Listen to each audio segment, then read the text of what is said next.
This is the TOSOT 24,000 BTU mini-split air conditioner. The indoor head looks like a long, low-profile white bar with a gentle curve across the face and a discrete temperature readout that can be turned off if you like a darker room. The air louver sweeps smoothly, pushing air across the space instead of blasting it in one spot. The outdoor condenser is a compact steel cabinet that feels substantial, around 123 pounds, with a solid fan shroud and dense coil protection that suggests durability rather than flimsy sheet metal. Key features that matter to me are pretty simple. This is a 24,000 BTU system, which equals about 2 tons of capacity.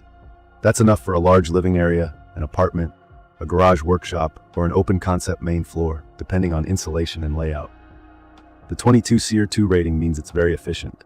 SEER2 is a standardized measure of how much cooling you get per unit of electricity across a typical season.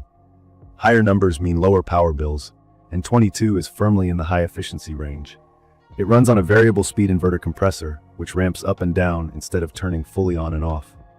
In plain terms, it holds a steady temperature, uses less power, and runs quieter.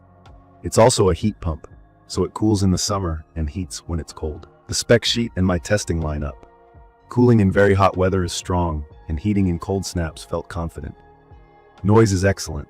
The indoor unit is whisper quiet to the point where the soft whoosh of air is usually all I hear, and the outdoor unit is calm enough not to bother a neighbor's window.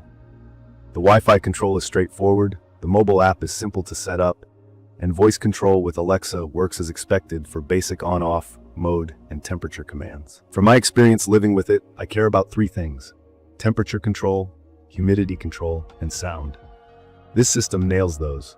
It pulls the room down to temp faster than the window units I replaced, and the humidity drops quickly without the room feeling clammy. If you've only used window ACs, the difference is obvious within an hour. The fan sweep plus the wide vanes give you even coverage, and I rarely feel hot or cold spots. The indoor sound is low enough for sleep or a video call without background rumble. The heat mode is also legit. During a stretch of chilly mornings, the room came up to set point without the usual space heater dryness or smell. I really like the remote's I feel function.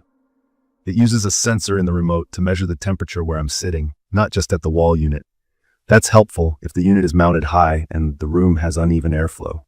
I leave the remote near the couch or desk, and the set point feels accurate to where I am, not just the general space. The app adds scheduling, away mode, and quick checks on current temperature, which helps me manage energy. I've also had good luck integrating it into a smart home setup through the Gree-based app ecosystem for automations like turning the unit on when I'm heading home. I did run into one small quirk early on. The temperature display on the indoor unit went blank after a while. The unit kept working, but the display was gone. Swapping in fresh batteries on the remote fixed it immediately. Apparently, the remote can send basic commands on weak batteries, but the display toggle needs a little more juice. It's a tiny thing, but it's good to know before you start troubleshooting the wrong component. Let me talk install, because that's where most people get nervous. A ductless mini-split is considered DIY friendly by many brands, but it still requires specific tools and care. You'll drill a 3-inch-ish hole through the wall, mount the indoor bracket level and solid, route the line set, and drain with a gentle downward slope so water exits outside, and set the outdoor unit on a pad or wall brackets with some kind of vibration isolation. You need to flare and torque refrigerant lines correctly, pull a deep vacuum with a pump, and leak test before releasing refrigerant. You also need a dedicated 230-volt circuit and a weatherproof disconnect next to the outdoor unit. If any of that sounds new, it's worth hiring a pro. If you've done electrical work and refrigeration basics before, you'll be fine with patience and the right tools. There are a few practical notes I wish I had heard earlier. The box is well packed, but don't expect a complete, everything included install kit. Rubber feet for the outdoor unit, a wall sleeve, filler putty, and even a simple paper template for the indoor mounting holes are not always in the package. I measured twice and taped out the bracket location to get the hole right. I added anti-vibration pads under the condenser to keep the noise profile as low as possible. I recommend having a 5mm hex wrench on hand and a good torque wrench for the flare nuts. Skipping the vacuum step or under-torquing a flare can cause a slow refrigerant leak that will eventually kill performance. I've seen people blame the unit when it was actually an install miss. On build quality, I'm impressed. The plastics on the indoor head don't creak when the unit ramps up, the louvers don't chatter, and the filters slide out easily for cleaning. Reinstalling the reusable filters can take a gentle hand so they seat cleanly. Angle them in and don't force it.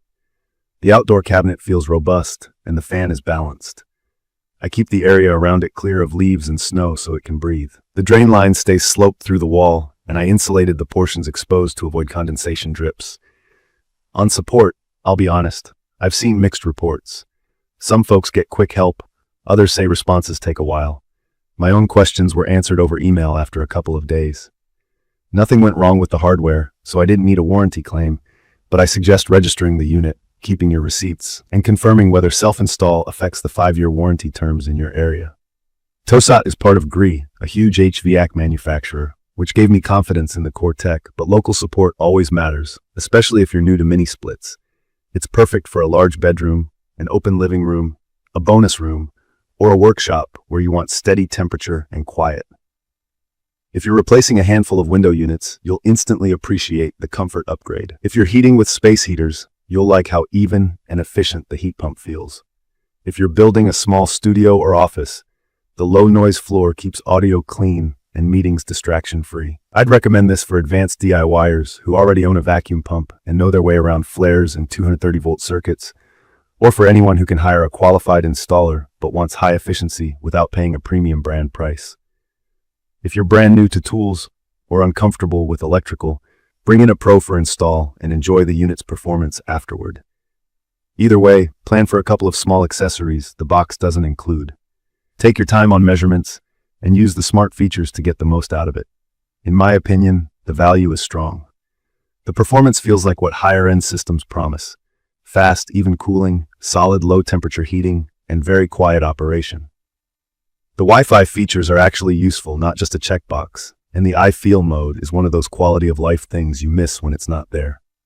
Energy use is light for the amount of comfort you get, which is the whole point of a high SEER2 system.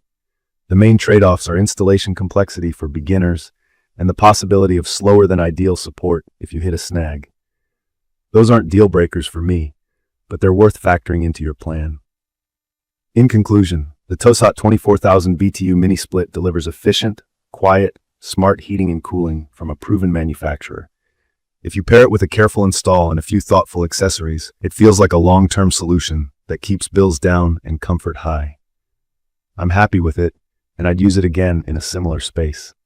If this video helped, please subscribe to the channel and drop a comment below with your questions or your experience. Thank you for watching.